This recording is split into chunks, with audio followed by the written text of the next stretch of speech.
Kalau kau potong kuku time malam dekat Korea pada kepercayaan mereka, kau dah pendekkan umur kau sendiri. Kau buat apa tu? Aku tengah potong kuku.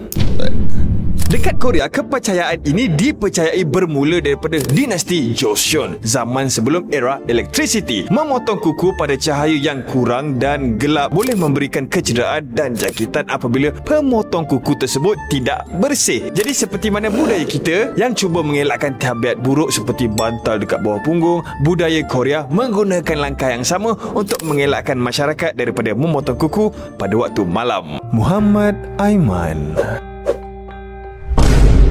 Kau dah kenapa kuku panjang? Diorang tak bagi saya potong kuku malam sebab nanti pendek umur. Potong je lah siang. Ini kan diploma security, so saya kena jaga malam. Oh.